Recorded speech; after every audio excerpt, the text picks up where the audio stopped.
got into Harvard Law. What, like it's hard? Scarface on repeat. That's movie. Scarface on repeat. Constant, y'all. Catch a painted pony on the spinning wheel ride. And some people are saying that your new music sounds a lot like Bob Dylan. Well, maybe Bob Dylan sounds a lot like me. She doesn't even go here. They knew, and they let it happen. Oh, and in case I don't see you. Good afternoon, good evening, and good night. 94.9 Radio Western. You are tuned in to Outside the Frame, London's only movie talk show. My name is Elijah. What's going on? What's up? I don't know where I am. I know you ran in here in a blaze of glory. I'm Mike. Okay, yes, that you are Mike. Yeah. I am Elijah. We are Outside the Frame, and we talk about movies. Yeah, we do. I'm explaining this to you just to catch you up to speed over the past 2.5 years. I need it. We talk about movies. We talk about movie culture, things that are happening in the film culture, and that's what we do here. Yeah. Sometimes we bring on guests. Yeah. Not today. Last week we had our guest quota, but and then next week we also have a guest on the show. We do. So what's next week? Am I allowed Elijah? to talk about might that? As well. Okay, for sure. We have Andrew Dodd of Film London fame coming in to talk about the London Indie Film Initiative. Yeah, it's going to be fun. That's next Tuesday. Same bat place, same bat time. 6 o'clock here, 94.9. So, it's going to be fun. And it'll be good to chat with Andrew about all things Film London and kind of what's going on with the Highland along with Film London. So an interesting collaboration that's coming up. Yeah. So and we'll be talking about other, like, obviously more broad movie things in that as well. We'll talk about like the state of indie filmmaking, what indie films look like, just the beauty that has come out of that scene over the past few years. So it'll be a fun episode if you're into that type of stuff. If you're tired of the blockbusters, that'll be your episode for sure. We're not really going to be talking about blockbusters today either. Before we get into that, though, as always, if you would like to take part in the conversation with Mike and I, 519-661-3600. Give us a text. We do not do calls because this is a talk show, and it is so hard to put somebody on. And I don't trust I love all of our listeners. I love the people that tune into Radio Western. Don't want to talk to you, though. I don't trust them on the phone. I don't trust them without a pre-screen call. Sure, because I've done that before, and it can go south. The cut button is here for a reason. Yeah, you know? It can go south pretty quick. In a couple of weeks, other house cleaning things. December 9th, Outside the Frame. Myself and Elijah will be over at Holy Diver for our last trivia of 2025. That is right. Yes, December 9th at the Holy Diver movie trivia night. We are so back. 8 p.m. to 10 p.m. That's right. At the Holy Diver. So again, as per usual, great prizes. Oh God, yeah. We anybody who's been knows, like, we don't just have great prizes, we have tons of them. Like, we just have so many prizes to give out. Yeah. So we actually just started giving out prizes to the fourth place team last week, just so we could spread out the prizes a little bit more. Yeah. And we might continue to do that. There's usually some kind of physical media. There's usually some posters. There's usually some stuff from Holy Diver, like gift cards, drink glasses. They usually provide something crazy. Like last week, they had a Goonies poster, which was unreal, and then a signed Death Star picture. It was a picture of the Death Star that was signed by an actor from one of the. We couldn't figure out who the. Someone had to actually use the QR code to figure it out. And then Radio Western usually also sponsors a movie night in type thing with snacks, and it literally is unreal, the prizes that are available. So. Fun categories. There's going to be some fun categories. As always. As per usual. And, it's going to be a fun time. So that's next, in 3 weeks. 3 weeks, yeah. 3 weeks from now. I know that's crazy, but December 9th is, I think 3 weeks away, right? Yeah. Today's the 18th or something? Today is the 18th, so 3 weeks away. It's fast approaching. 26th, 2nd, 9th. Yeah. So we got some time. We've got some time, but Put it in your calendars. Do not make plans for that day. Yeah. Or for that night, sorry, because, it's going to be a lot of fun. Yeah. I think that just about covers it for our housekeeping stuff. One thing I wanted to mention, this is not house cleaning, but movie related. Sure. Do you know who got an honorary Oscar over the weekend? That would be Mr. Thomas Cruise. Tom Cruise at the Governor's Ball, Governor's Awards, or whatever. The hey, we know we haven't given you an Oscar yet. Yeah, but here's you go. One. Yeah. He actually had a really great speech, I thought. Like he asked everyone to stand up that had worked with him over the years, and it was a really like heartfelt speech. And he kind of basically said that he has dedicated his life to film and will continue to do so, which is he said it was a little coded, but I think everyone kind of knew what he was going for is protecting sort of film in a way that we really like, which is the premium format or the large format releases of film. So he couldn't, I think probably for political reasons, couldn't like be straight up about it in that environment. However, I think in his speech he was pretty clear about like, he's all about the theatrical experience. Oh, yeah. So, it was just cool. I thought an interesting thing too, because he's kind of moving past the Mission Impossible stuff, which he's been doing essentially since Collateral in 2006. I mean, he's been, he did The Mummy, he did Jack Reacher, but like essentially he's just been in Mission Impossible movies. Yeah. So it's going to be really interesting to kind of, because there's like essentially a generation, if not two, that don't really understand like him or know him, not understand, but know him as like an actor. Yeah, because he kind of stopped doing dramatic roles, maybe around like Valkyrie, Lions for Lambs. Yeah, basically the mid 2000s. Yeah, like I said, like to me, like Collateral, which was 2006 with the Michael Mann film with Jamie Foxx, is his last like great film. As an actor, he actually plays the villain in that role, in his role, and in that film, and it's great. It's a fantastic movie. Has one of my favorite lines. Is it the homie? Yeah. Is it the homie? Yeah. That's my briefcase homie. Yeah. Yeah. One of the best white boy homies ever. Yeah. We got another one too in one battle. We did. Yeah. There was some call like I saw online. Some people were like, "Oh, this is like Collateral," but he did a few, but basically since for the last 20 years. Has just been on has just been on the Blockbuster train, and mainly the Mission Impossible train. And so mainly because and it's not that he's just like, oh, I can make lots of money doing the Mission Impossible stuff. It's because that also presented a challenge for him as well, because there's a reason why it took so many years in between all of these Mission Impossible movies, and it's because he's planning out these stunts, stunts that take years to even. And I know towards the end, and then he's doing it at like 55, 60 years old, and you're yes. like, what is happening? Jumping now? from like one plane to the next, that's just insane things to think about doing at that age. But like no one else is doing it like Tom Cruise. No, so. But I just think like acting chops wise, he did some really interesting stuff, especially in the 90s. Like with Magnolia for sure. He's unbelievable in that movie. Was Born on the 4th of July? Was that 80s or was that 90s? It was 94, I think. Okay. So yeah, I mean, he's honestly a legit actor. Oh, very much so. And not in and he's a great action star too. But it'll be interesting. The guy that handed him his award on the weekend was the director he's working with for the film that's releasing next year. That's supposed to be sort of his bid for a real Oscar. That's Iñárritu, right? Iñárritu, yeah. So that's kind of interesting. We'll see what I think. It has a summer planned release right now, which is a little interesting and odd, but but supposedly it's his return back to, hey, I'm an actual actor.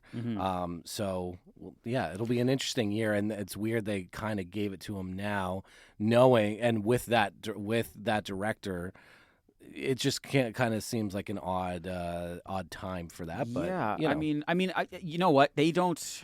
I mean, take this how you will, but like, they don't control who wins. No. However, so maybe this is just like in case it doesn't happen, Right, in right. case someone Yeah, else for comes sure. through and just completely sweeps the campaign trail next year. This is just our way of saying like we do Yeah. appreciate you, Yeah. and hopefully we can give you another one. Yeah. Which would be an interesting thing to get a Governor's Ball Oscar and then actually win. And then win an actual Oscar. Yeah, I can't think of another time in history where that would have happened. I don't know. But yeah, it's interesting. So I thought I'd bring that up because I think it's pertinent news for our movie talk show. Of course, You of know? course. I guess the only do you know what Labubus are?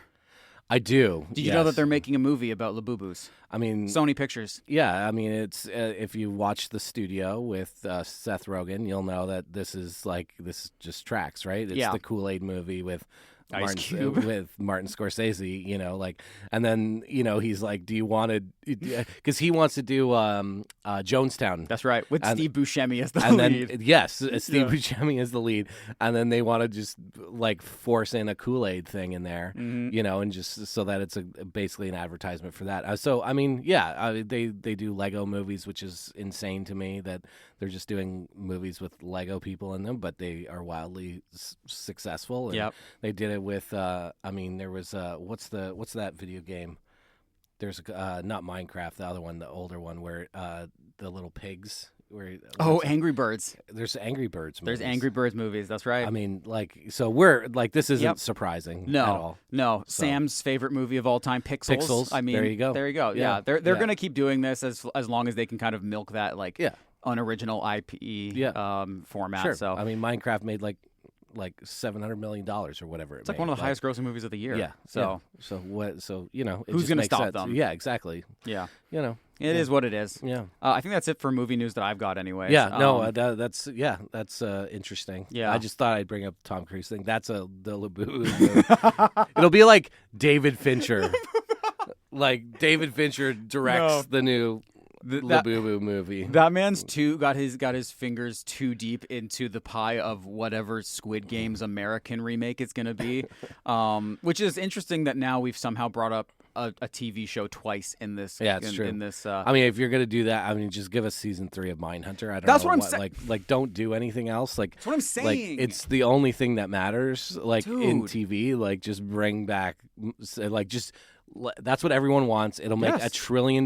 Yes. You've waited long enough. Just do it. Oh, it's too expensive. No, they're spending hundreds of $millions on garbage. Like, Do you know how at much least- money they put into campaigning Amelia Perez last year? Exactly. Like, So yeah. what are we doing? Like, Exactly. Like take whatever thing you're gonna do. Don't do that, and just do season 3. Give Fincher all the money. Yes. And just go and do that. Like, what are you doing? It's just such a better use Like, of who's- resources, and it's not like the demand isn't there. Well, this is the annoying point. Who's asking for Greta Gerwig's Chronicles of Narnia? Who's asking for that movie? Greta Gerwig fans aren't asking for that movie. Not like Narnia fans aren't asking for that. Who's asking for that movie? The last one was made just under 20 years ago, I think. Like, Well, they made 3 out of the 5 books. I think there's 5 books. They made 3. I think 3 of them. That's right. Like in the modern, like you can find the BBC versions, but in sort of modern day, like in the sort of mid to late 2000s, they Yeah. did a run of them, and I think they did 3. I think they did 3 as well, yeah. and they were quite successful Mm-hmm. actually. However, who's asking for this is my point. Right.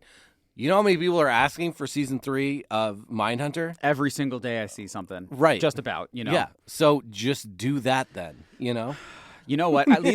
At least we have the David Fincher Once Upon a Time in Hollywood prequel to look forward to. That's wild that exists. I know. Because it was released on April Fool's, I'm still kind Yeah, of trying to I catch know. up to the fact that it's not an April Fool's prank, but It's the fact that weird. we have a Quentin Tarantino script directed by David Fincher, Yeah. starring Brad Pitt. yeah. It's an interesting, and so I'm still looking forward to it, but I'm like, Well, yeah, like it's- it's yeah. almost too good to be true. So Yeah, I'm like cautiously, optimistic about it. Yeah. Should we get into what our segments are about today? Yeah. I We mean, can you start with mine. Yeah, you can talk for the next 30 to 40 minutes. Okay. And then we might get out of here early. Okay, that's cut the episode short today. Yeah. Okay, so if you were listening to our show last week, we ended it with something that we call the Audience Recommendation Watch. And that is where, for last week's show, we were taking recommendations from people on our Instagram page, Yep. people texting in, people around the station. And they got to recommend a bunch of movies. We threw all of these movies into a bucket, and then we had our 2 guests last week choose movies for us to watch. There were shenanigans. I know you think that. Yeah, 100% I know you think that because and of then how beautifully Dalton's getting angry at me that I'm texting him while I'm watching it. I'm like, dude, you made this happen. I like, what do you like? Don't get angry at me. You know what I mean? It's your fault. Like, if you don't put that movie in there, I'm not watching it. So so then we don't have to have this discussion. You know? Was that the torture that you had to bestow upon him for choosing that movie? Or Yeah, putting it in there. Yeah, yeah. Like he deserves a lot worse than that to be fair. But I'm very excited to get into your movie. I think we'll save that one for last, just because I think it's going to be very, very fun. So the movie that I was Maddie picked my movie. Yeah. And so the movie that she didn't pick the she picked she picked it out of the hat. Yes. Sorry, good. Yeah, thank you for that. Thank you for the clarification. Yeah, so someone online had recommended through our Instagram page the movie The Umbrellas of Cherbourg. Cool.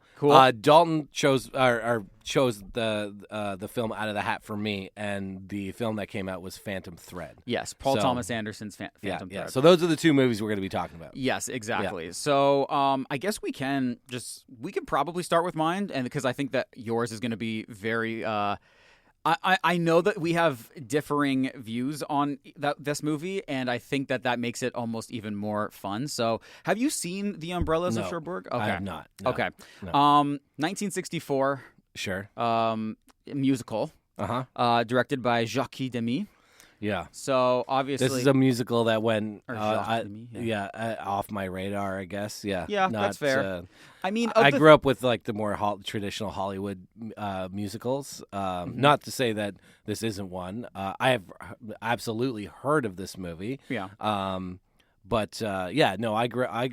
watched I think every musical, like big musical at least that there is. Mm-hmm.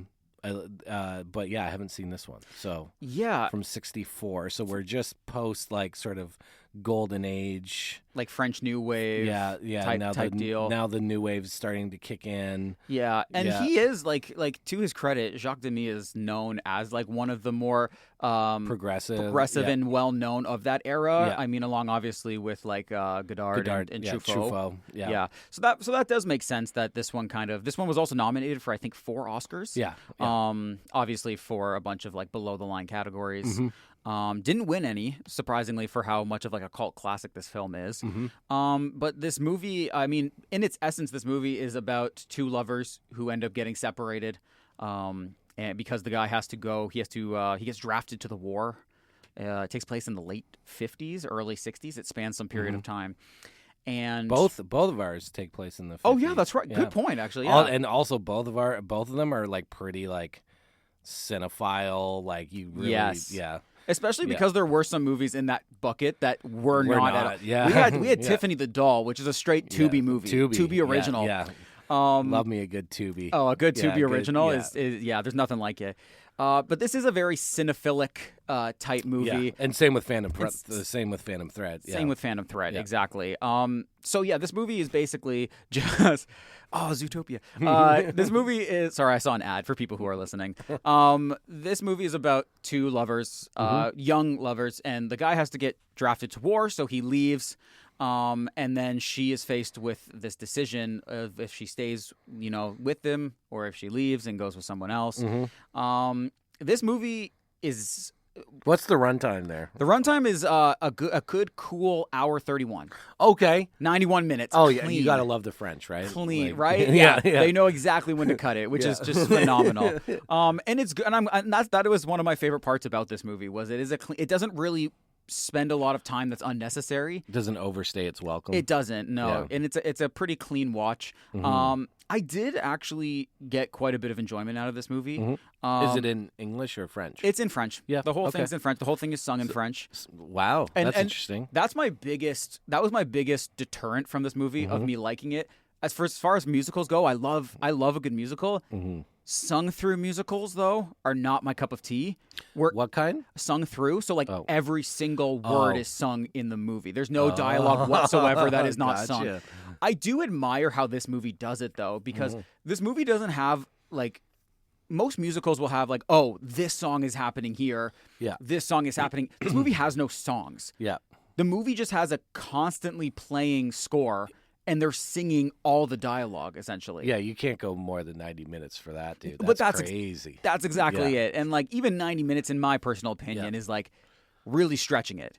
Really stretching it. Now, it kind of, not to say that these two films are related necessarily, but when you were giving that description, it kind of reminds me of a lot of the, I mean, there's songs. I mean, they are definitely songs, but in Sweeney Todd, there's a lot of, like, it's a different kind. I mean, you have your big hits from that musical for sure. However, there's a bunch of stuff in that movie / play that's very, like, talky, singy. Yeah. You know what I mean? And they're getting out a lot of like sort of information, whether that's character information or what's happening in between people, and that's kind of interesting that like, and there's dialogue for sure. Like there is dialogue, but that musical in particular is definitely like, it's less like song, you know, dialogue piece, song, dialogue piece. Like, it's very, like I said, like sometimes you're like almost like, is Johnny Depp actually singing or what's going on here? Like, yeah. And then all of a sudden it's you're getting all this information. It kind of goes into, all of a sudden the melody like starts to hit, and they start bringing back certain things and certain, you know, phrases that they keep bringing back over and over again. So, but like I said, like it's at times you're like, it's very talky at times, right? Yeah, and that's the thing is, I think which especially I do like. I'm a fan of Sweeney Todd. I love Sweeney Todd. I think it's a great movie. Yeah. A lot of that movie works for me. I like it a lot. And the play, like the play movie, I like the movie a lot too. Actually. I've never seen the play, but it's good. It's fun. Okay, I'll have to, because I know I've always liked the movie, and that is one of the things I like about a play or a movie or a musical for that matter that kind of plays out like that. Is, you know, I feel like, oh, we're back in another song, but it flowed so well because it can seamlessly transition from song to singing. This one talk. is just like songs the whole time, is what you're saying. They're just singing about like, just how do I describe this? They're singing about what's going on in the situation at any given point. You know, talking about being sad that her love has left, and that he's not writing her back as frequently as she feels like he should. And there's this new guy who wants her hand in marriage. No matter what the conversation is, they're singing. Yeah, this is so French to me. Is like, okay, what if, right? Like musicals. Hollywood's doing all these. You know, it's post like all this golden age of musical stuff, and the French guy's just like, you know what? What if they just sing the whole time? Whole time, yeah. What if it's an opera, but that's actually in a musical form? That is exactly how it plays out, like an opera. Which here, you know what? I give full points for creativity. Yeah. Because I don't know if my research will portray me on this one, but I can't find an earlier example of something like this. And so just to be able to take a swing like that, I fully admire. Did you like it, or was it not? The movie, I did enjoy it. Yeah. Like I haven't put it on Letterboxd yet, but I'll probably end up giving it like a 3.5. Okay, 3.5 stars. I think there's a lot to like about it. For a odd, culty, cinephile French musical movie where they sing the whole time from 1964. Yeah. It 3.5 is pretty good. Yeah, because that's the thing is it's well acted. It's well sung. Yeah. The music is great. You know, like the score anyway is quite good. The only thing is, and like the storyline itself, again, not too far away. It doesn't overstay its welcome. I think it has a very good ending. I find that the middle, because it's split. The whole movie's split into 3 parts. And I'm not just talking about you know, it has its beginning, middle, and end. Like it is literally split into like part 1, part 2, part 3. Yeah. And the second part gets a little meandering at points. I don't think they really like. That's the only time where it really starts to overstay its welcome, because it doesn't really feel like much is progressing. You're saying it could be 80 minutes, is what you're easily. saying. Easily. And they're pretty thin characters, if I'm being completely honest. But I mean, it was probably more about the form, like the form and the act of seeing if this could be possible, right? 100%. You know, in the same way I was talking about earlier today, but with someone at work about Avatar, and how originally when Avatar came out, like the first one, that's kind of how it was spun to like that, because a lot of people were kind of harping on retread of the story. It's Fern Gully. It's Pocahontas or Right, whatever. yeah. But the response to that was, and from Cameron and other people, were that the story is there to serve this thing that I've been inventing for essentially 12 years. Yeah. Right. Of I have this technology. I can't be worried about trying to tell a new interesting story because I just have to see if this works. Right. Right. Now, I'd like that. At the same time, then only do one of them. That's the thing. You know, you know what I mean? Yes. Like now, I don't totally believe that Yeah. situation because I'm like, we're gonna get 5 of them now. we're gonna get 5 of them. And we're never gonna get another James Cameron movie like that isn't Avatar before he dies. Mm-hmm. Like that kind of bums me out. Not to say I'm not an Avatar fan. I am. Sure. But Next one's gonna be 3 hours and 15 minutes. yeah. Wow. 3 hours 15. 3 hours and 15 minutes. Oh, I thought I was thinking it'd go to 4. I bet the last one will. Yeah. I bet the last one will be 4. Yeah. This is almost like the reverse Avatar for me. This movie, which is crazy to say about a French musical movie. Yeah. It's like the reverse Avatar that you kind of described. Whereas with Avatar, I've spoken on the show about this before, but I love the format. Yeah. I love what he put on screen. Yeah. Hate the story. Don't Right. care for the story at all. Yeah. Whereas for this one, I think the story is actually quite nice, and mature. Yeah. But the format is just not for me, and it Yeah. never really has been. I mean, Les Miserables. Yeah. I'm not crazy about that one either. Okay, interesting. Not crazy Going about. a little Jean Valjean. Yeah, nope. No? I don't need Russell Crowe singing to me. That's okay. Well, I mean, there's a few different other versions. That is true, but I'm it's still- one of the most beloved musicals of all time. Yeah, and I get it. I see the appeal. It's just not for me. And same thing with obviously Cats, an entirely sung. well, through Cats movie. Cats is. I don't know what's going on there. I know it's big and everyone loves it. I mean, Memories is like one of the most famous like Broadway songs of all time. However, never connected with me. Yeah, Yeah, and never, the movie didn't. Well, the movie is one of the wildest things like that. I mean, yeah, it's. And I mean, speaking of, it's the same director as Les Mis. Exactly. Yeah. Now that guy is a fan of sung through musicals. Like that guy is like a huge he's fan. doing something. I mean, yeah, he's like putting like lapel mics on all the actors so that Yeah. he can actually get them like acting and singing at the same Yeah. time. No vocal dub afterwards. Yeah. So I don't believe that, by the way. Yeah. There's 100% vocal dubs. I mean, there's there's vocal, 100%. There's vocal dubs Yeah. on regular non-singing movies where it's just dialogue. The whole thing's vocal dubs. I mean, they say that so that it's a nice marketing thing, and but unfortunately, it's actually mostly for the actors to make them feel nice. But yeah, no, it's all Like the it whole has to thing. be, right? Yeah, Yeah. no, it Okay. is. Yeah, Okay. yeah. I didn't do again. I'm not a fan of the movie, so I didn't do too much Well, they research just- into it. But like, They just took like on-set audio, and that's what you can get in the soundtrack. That's the soundtrack. Is everything? Everything's just magically mixed perfectly. Like, so what are you talking about? That they all had in-ear monitors so you wouldn't hear the music outside because if you did that, you couldn't sing. catch the actual. Yeah, they would catch the Yeah. That's what I'm saying. Coming out of the speakers, exactly. Right. Yeah. So they all had in-ear monitors, and not one person moved or made some other noise. Like that, And they that's were all. Everything was perfect the whole time. Not one act. Like, dude, don't give me that. They like. Yeah. It's the whole thing is overdone. Because then that would also mix Yeah. up the post production of the people, like the footsteps, like the Foley work. The right? Foley work. Yeah. It would no. completely screw that No, up. I in know. The sound I of- know. the So sound design. when you look at that, and then you like look at behind the scenes stuff, and you tell me that's not like a little bit fabricated. It's like you know?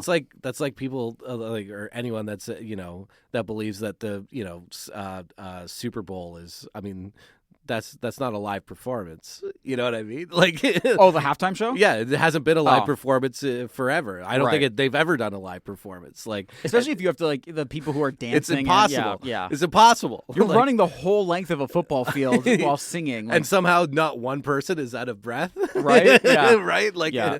like and these aren't athletes, so they're not well, like and a few musicians have come out and talked about it. Like I believe when Red Hot Chili Peppers, they did a bit on one of the shows, and yeah, they were like So, and you can watch their, like, they weren't the halftime show, but they came out as, like, and were part of one of the shows or whatever. And you can just see, like, Flea and the other guy just doing whatever because, like, they hate, like, they were like, why am like this? Right. I'm just playing to a track. Like, what is this? Right.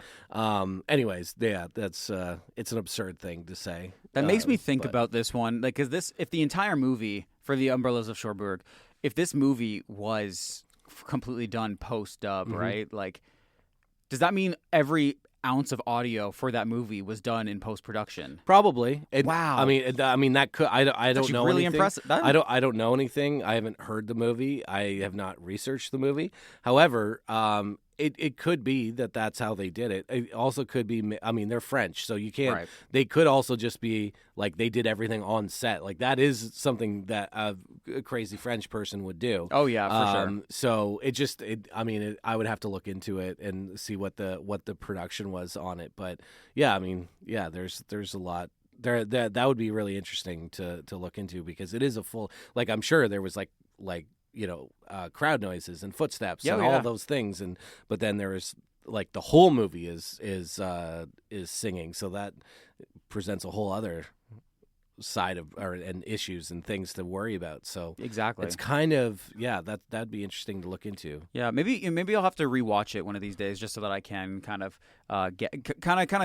pay more attention. I was kind of trying to gather like way more things, like the fact that just trying to get on board with the format and trying to pay attention to the story and like the characters. So maybe next time I pay more attention to the other side. But overall, enjoyed the movie. Yeah, I'd recommend it if you're a fan of musicals because it's worth checking out just for that format alone. Yeah, great use of colors in it as well. Yeah, a lot of pastel colors, but like. Yeah.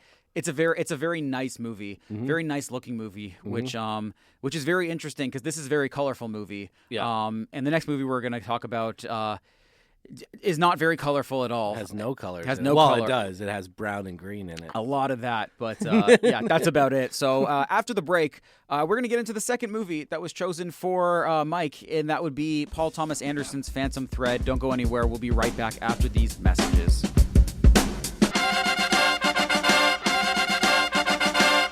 94.9 Radio Western. You are back with Outside the Frame, London's only movie talk show. We are currently in the middle of our audience movie recommendation watch, where audience members send in their suggestions and their requests for us to watch a movie and talk about them on air after we've seen them. Today was, or at least this edition, we've done this once before, and some of us got movies we had seen, I believe, and then some of us had gotten movies that we had never seen. This one actually worked out so that we had not seen any of these movies before. This one was for good reason. I was gonna say mine was just it just so happened to be that way. It just never it always fell off my radar. Yours was an intentional non-watch. So in the first half we talked about me watching The Umbrellas of Cherbourg. And for this one, you were selected. Forced to watch the Paul Thomas Anderson 2017 film Phantom Thread. Yeah. So I guess the quick way to sum this one up is obviously Paul Thomas Anderson wrote and directed it. Yeah. It's about a dressmaker in the 1950s. Yeah, it is. And he likes a life by himself. He has a very particular way of doing things, and then somebody comes into his world. Well, they're together, and they end up becoming together, and so they their dynamic is really interesting. Basically, he's kind of a weirdly kind of like almost like a cuck. Can I say that I think air? You can say that. Like his he's kind of just run by his mom, but like he's like almost like a 12-year-old boy like trapped in a man's body. Like he just wants to make dresses, and this girl's like I want to spend time with you, and he's like, nah, like I got a dress to make, but I have to listen to my mom. You know what I mean? And it's like his mom, and that's and essentially his sister too, right? Or is that his sister? Dude, I don't know. His sister, his mom, whoever that person is, and then she starts poisoning him, which is awesome. That's like the coolest part of the movie, and and then they're like. Yeah, that's it. That's the movie. Thank you for tuning in. So this was. I mean, I have to qualify a couple of things. Okay, for sure, because we know that you were not anticipating or liking or willing No. to watch this movie at all. No. And so you were texting me and Dalton last. Yeah, I was. Pardon Yeah. me, last night while watching this movie, which I found very funny. Yeah. Yeah. A movie that famously, Dalton and I both enjoy quite a bit. Yeah. Okay. Basically, Dalton was like, "You have no taste in art. Like, if you don't like this movie, is what he said." So I was like, "Cool. So if this is the litmus test, I'm very happy to have No bad taste. taste." Yeah, yeah. So so talk us through it. So you watched this movie. Uh-huh. You did actually end up watching it. So now The you've whole actually thing. now you've seen every single Paul Thomas Anderson I have. film. Yep, Okay. that did knock that off the list. Yeah, Congratulations. It was the last one. And so, did you like this movie? No, of course not. This movie is absolutely terrible. Like, Why I hate did this you not? movie. Why did you not like this movie? However, Yes. it's a well-made movie. Like that's Right. and that. So there's a few things I have to qualify or like give context for. Number one is that Paul Thomas Anderson is not a guy that makes like a quote-unquote bad movie in Right. the sense of like the acting isn't bad, the writing isn't bad. It's not a badly made film. It looks gorgeous. Like, it is exactly what it says it is, right? Right. And hence why I didn't want to watch it. But Because you knew what you were gonna. Yeah. and that's where Dalton and I kind of veer off on this whole, is that he thinks it's about all this other stuff, and I'm like, yeah, but it is exactly what it is, which is just if you want to read into all that stuff, like, more power to you, right? But I wasn't. I knew for a fact, I'd seen enough about the movie, like even scenes from the movie, to know that it wasn't going to be like, and oh, by the way, it's subversively this interesting, like, cool, like, piece of, like, whatever. No, it's a film that looks like the 1950s, right? It's very brown, it's very green, almost no, like, it's him making dresses and getting ready and, like, measuring people and making tea, and they learn a lot of food making in this movie. To me, it's a movie that, like, a 75-year-old man or woman might enjoy if they like having, their high noon tea and crumpets, and they would like an interesting, take on the fashion world of the 1950s dressmaking. And and here's the thing, that's one other thing that annoyed me about you and Dalton, was that, like, what would you expect? Like, you guys at least know me enough, right? I would say pretty well. Like, in your life, would you think, like, oh yeah, I watched this movie, I've seen it, I really like it. Yeah, Mike's definitely the person that's going to be into this movie. For sure not. Or is it like, or is Boogie Nights the movie that I would be? You know what I mean? Oh, like, for sure. And that's what makes. So this is what I was going to say about Paul Thomas Anderson, is this is what makes him one of the great living directors, is like he can make something like Boogie Nights, and Punch Drunk Love, and One Battle After Another, and then also make something like this, or something like The Master, or There Will Be Blood, right? Mm-hmm. And that is really interesting to me. I equated this movie to Barry Lyndon. This is like that, like, it has a very similar sense of humor. It's not in any way the same story. They're not really trying to do the same thing, but in terms of, Kubrick, who's personally obviously one of my all-timers, also in cinema, one of the most, like, celebrated and one of the greatest filmmakers to ever live. Not, in fact, Barry Lyndon wouldn't even. It would be at the very. I would take his early work. I would take Paths of Glory. Mm-hmm. I'd take all, Kubrick's.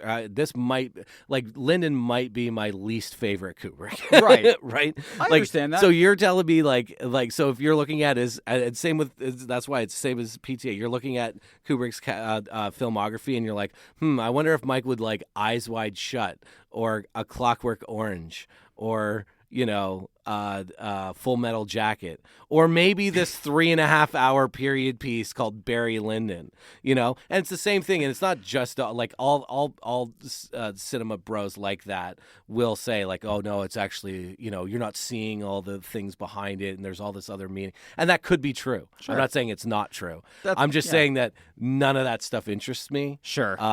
And that the story doesn't interest me. The way that the story is told does not interest me. And that's the same in Phantom Thread. Like, I'm not like as a filmmaker would never touch anything like this. This is not anything I'm interested in, like writing, directing, or being involved in any way, shape, or form. And it's not something I would choose to watch in any way.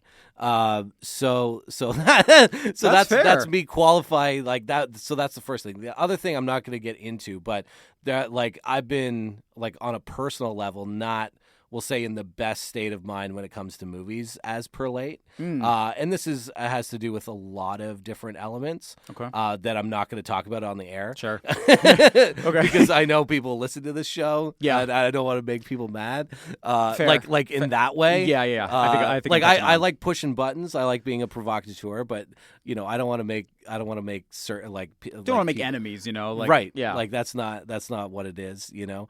But that also factors into my enjoyment of watching movies as per late. So I have to, so all of that to say, yeah, when I sat down and watched it, I was like, yeah, dude, this is dog shit. Like, I hate it. You were pissed. Yeah, I was so angry. You were so angry. And that's I the was thing. so angry, dude. It seems like you're in a place right now where you just like, you want to watch movies. And I'm not saying that you never sit down watching a movie being like, I hope this is garbage. But like, No, you just like, don't. you're in a spot right now where you just want to watch movies that itch that part of your brain that you wanted to, right? Yeah. Like that, you know, okay, I know this is my type of movie. I know this is going to give me enjoyment, Yeah. rather than taking a chance on something. Well, not and- that this was ever a chance. Like, No, I knew there was no way you No, were going to like this. no. No chance in No. hell. But it's just like, Well, I equated it to like Dalton. I was like, yeah, let's just throw on, you know, Slugs. I love Slugs. Slugs is awesome, right?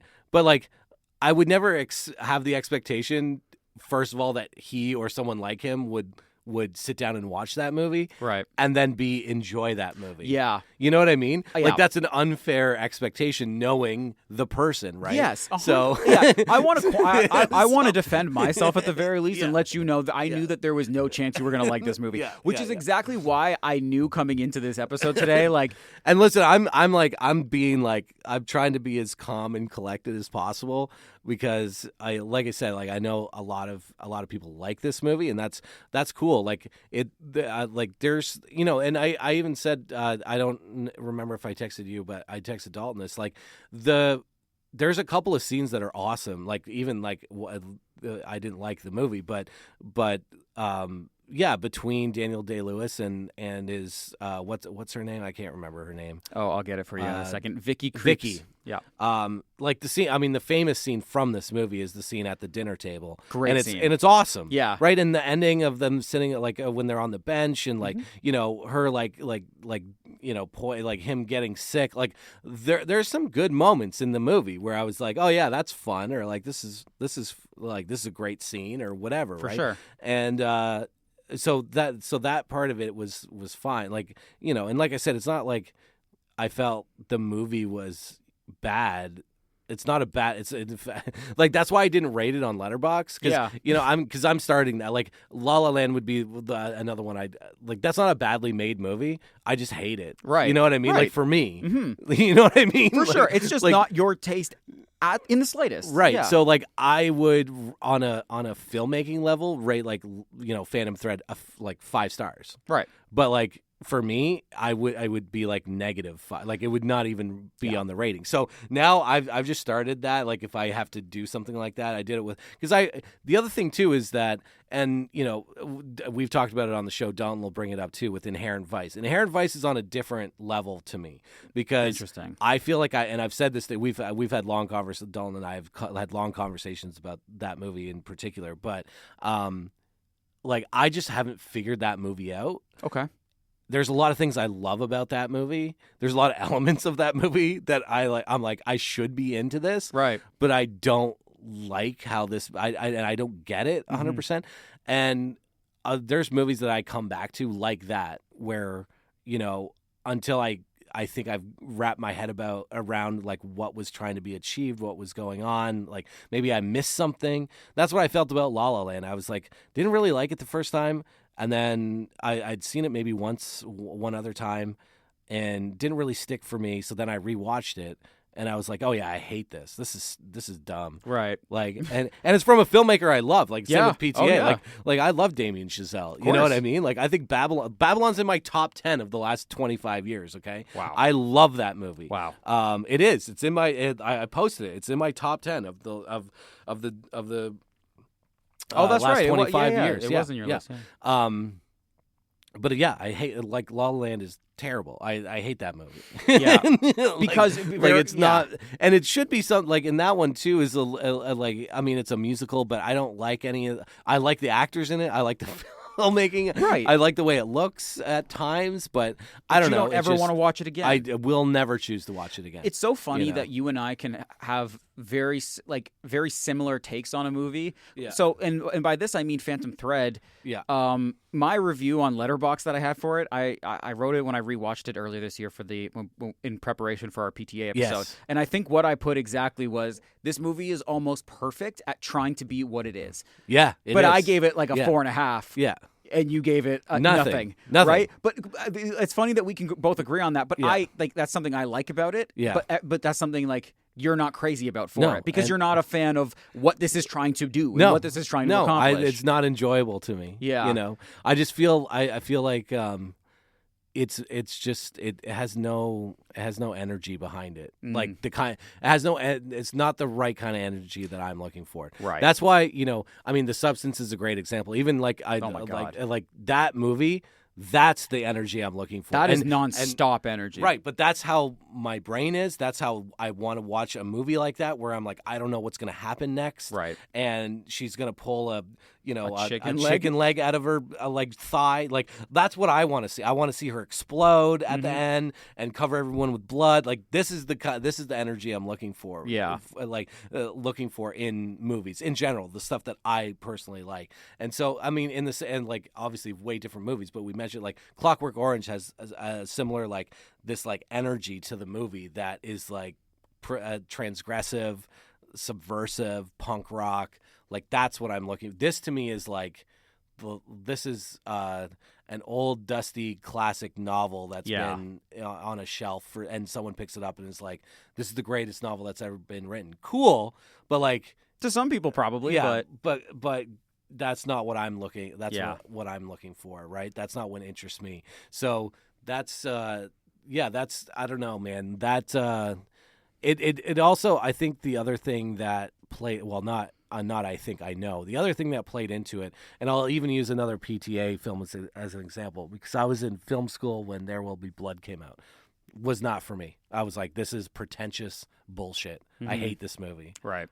And because that, you know, when you're 21, 22, you know, and Yeah. everyone around, like, and you, I mean, I had similar personality that I have now. Right. Just so now, and everyone's saying, like, you have to, it'd be like, you know, essentially in my world at that time, I'm not saying in the world, but in the world I was living in at the time, that movie was like, you know, Avengers Endgame. Everyone, wow. like in the sense of everyone I knew was talking about it. Yep. Everyone said it's the greatest thing that's ever been made in the history of movies. Same with No Country, right? That's right. This Yeah, is same this year, is the yeah. greatest thing that's ever happened to movies. This is the greatest film. Everyone was trying to make those kinds of films around me, and And if you don't like it, if you don't something's like wrong it, with something's you. wrong Yeah. with me. And Don would say the same thing. I mean, he literally thinks it. Like he literally thinks something like, I don't like art because I don't like No Country or this movie or whatever. And that's fine. I mean, we're still friends. Of course, of course. Right? But that's that kind of energy was what I was going, like even our discussions, like while I was watching it, I was like, I'm back in 2007, like where people are like, there's something wrong with you, right? Mm-hmm. So my response to that is like, I'm gonna make like exploitation shorts, and I'm gonna put, phallic symbols in my movies and all this. I'm gonna dump live maggots on people. I'm gonna I'm gonna do all this other stuff and that's why I got so obsessed with people like Sam Raimi and Kevin Smith and Robert Rodriguez, because like their energies, at least initially, because Kevin Smith went down a whole different path. But at the time was like, you're going to buck the system. You're going to do it this way. You can do it on your own. You don't have to do everything. You don't have to do filmmaking and make films the way that all of these people are telling you to, right? For sure. So that's what connected me to and it was actually, and I actually said this to Dalton when we were texting, this is the kind of movie that made me want to make movies, because without that like energy and that sort of provocateur, like, I hate this, so I have to do something that I'm into. That is so interesting, because there's like I hate it so much. Like, I hate it so much that you have to make the complete opposite. I'm going of the it. complete opposite. That's what I remember. Like, that's when I wrote my first short. I did all this other. I did this exploitation short, like all outside of the program. Right. I was getting all this heat inside of the program for doing all this crazy stuff, because the people around me were making like cowboy and mime movies, and like you know what I mean, and like going outside and shooting on 16 and doing long dolly takes, and I'm like, I want to like jump off a bridge right now. Like, it's so interesting the mirror image that this has with PTA, because there's the famous story that PTA dropped out of film school because his professor told him, like, if you're here to make Terminator 2, right, you're not going to make it. And he's never made a blockbuster in his life. So, but he still has that punk rock energy, but right? That's exactly it. He was told he was told, this is the type of movie you have to make in order to have good taste. Yes. And he left because of that. So it's so interesting that we've come back full circle. And that's what this movie is. That Correct. movie is for, like, if you showed this movie, I mean, I said it to you in the thing,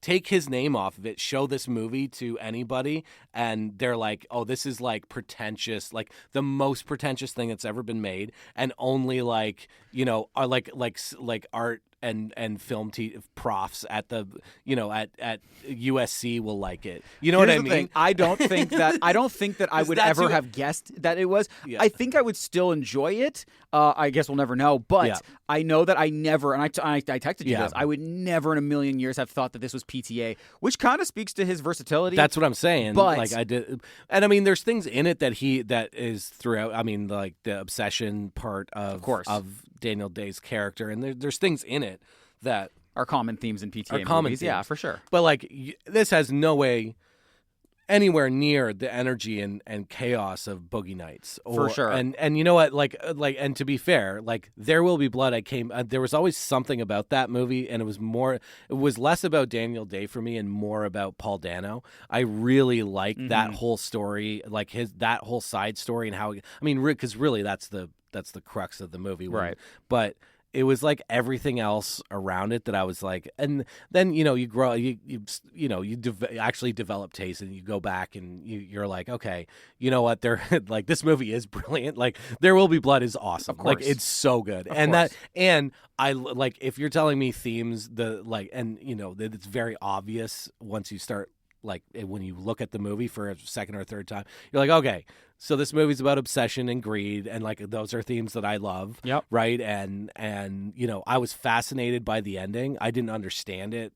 But it was really chaotic and violent, for sure. And I like that. Yeah. Right. But then, again, after, like, that's a movie I've rewatched like many times. Of course. Right. And yeah, there was just something there. But at the time when it came out, I was like, gross, dude. Like, and it wasn't like, again, that I thought the movie was bad, or that it was badly made, or that I didn't like Daniel Day-Lewis or something. It was just that I was like, this is it's not meeting me where I need to be right now. Yeah. Like, I went and saw the double feature of Death Proof and Planet Terror, and like, it's the same thing. I mean, now it's come like full circle, and all these like cinephiles and cinema bros are like reclaiming Death Proof, and I'm like, that movie's also dog shit. That's not a well-made movie either. That's in a different category. That's a bad movie. Right. That's a straight up bad movie, and it's not well made, and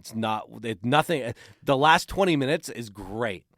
It's awesome. Yeah, I right. love the last. And see, they made the mistake, and it makes sense on paper, but they made the mistake of programming that as Planet Terror first and Death Proof second. And the problem with that is that Planet Terror is a grand old time. There is blood, guts, all the things you want in a sleazy sort of Got a like machine gun for a leg. machine gun for a leg. Like Come on. it's a lot of fun. You're not taking it it's not taking itself seriously. It's your straight up absurd action exploitation film, and it was so much fun to watch. And I've watched it many times since. It's such a fun watch. And then you go into an hour and 40 minutes of people talking. Yeah. And for most of that movie, yeah. And that's insane. Yeah. And I don't care if you're trying to tool the genre, and you're trying to, I mean, and he's said, I love all my movies and blah, blah, blah. And they're all, I mean, sorry, dude, but that, and you can see it when he talks about it, in my opinion. You can see that he knows he made a bad movie. Right. And especially, you hold that up against, the next film he's going to make, which is Inglourious Basterds. Yeah. There's a reason why he had to that apologize. movie is next, He right? had to apologize. He for couldn't sure. have Yeah. done any I'm telling you, we look at him very differently if he doesn't have Inglorious Django and Once Upon a Time before, or Once Upon a Time in Hollywood. If he doesn't have those three films, we look at his career if he starts veering off, after Death Proof, it is a very different career. Yeah. We're talking about him like he had 3 good movies in the 90s. Yeah, he's just the guy who made Right? Pulp Fiction, and Right. Listen, I am sorry but not sorry that I made you watch this movie, or that we made you watch this movie. I guess by luck, by the luck of it. I promise there was no shenanigans. That's just how it played there was out. shenanigans, but I know you'll never believe me, and now I've given you trust issues. No, dude, that was already there. But I'm glad that this movie exists, or not. It doesn't exist. I wish it didn't exist, but if it does, I'm glad I watched it so I could take it off the list, because now I've seen every PTA film, and that's great. Yeah. So happy about that, and that's about the only thing that I'm happy about. In honor to for me to make you a little happier as my gift back to you for making you sit through this as part of this, I would like to give everybody an update to our oh yeah, please. Yes, to our what's it called? Our stock market drafting, our OTF, our outside the frame stock market. Here's the thing. I am currently sitting with the way that the Running Man played this weekend. yeah, it didn't do well, did it? It did okay, but it barely did okay. Yeah. I think it did like 17 million. I'm sitting at currently my portfolio is at 5,000. So what's your portfolio? So my portfolio just of the people that are of the movies that have come out. I've had The Smashing Machine, One Battle After Another, and The Running Man on mine. You've only had 2 movies come out for yours, which would be, I believe it's 2. Yeah, it's 2. It's just 2. It's If I Had Legs, I'd Kick You, and The Conjuring Last Rites. With that being said, so what was your number? 5,500. So that's what's in your of 3 movies. Yeah, of 3 movies, and that's what's in your portfolio. Right yes, now. For you, for 2 movies, you have $7,320. Now, what I would like to say, is that the last 2 of my movies coming out, you also have. Yes. With that being said, so there's no way I catch up at this point. No. What's the third film I have? So you have the other 3 movies you have. Zootopia 2, Avatar. Oh, I have Avatar. You have Avatar, and then Marty Supreme. Yes. It's over. It's game over, dude. So I would like to, at the very least, because they're like mathematically, there is no way I come back from this.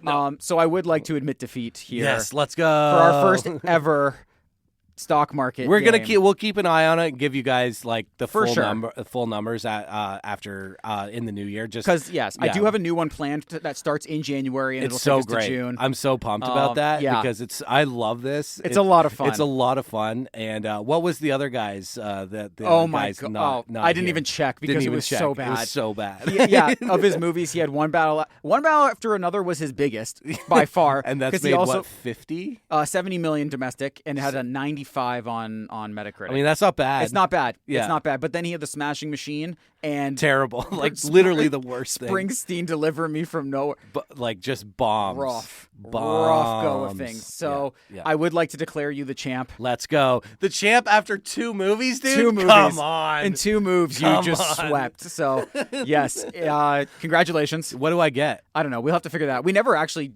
figured that Yeah, out. we'll have to figure out what my prize is. Yes. And it'll be episode related. Like it'll be something like where we just get to talk about movies that I want to talk about. Something like that. or something like that. Or maybe I'll get you like a WWE belt or something. Maybe like that. maybe I'll choose our next rewatchable. That would work as well. I'm okay with that. Yeah. So okay, I'm cool with that. I'll pick something that is like I'm not going to pick like a Serbian film or something like that. I appreciate it. Yeah. So maybe so rewatch that would man. that would be really entertaining though. Yeah. Thank you so much, everybody, for tuning in to Outside the Frame. We will be back next week with Andrew Dodd. My name is Elijah. My name is Mike. And we will see you all next week. Take care of yourselves until then.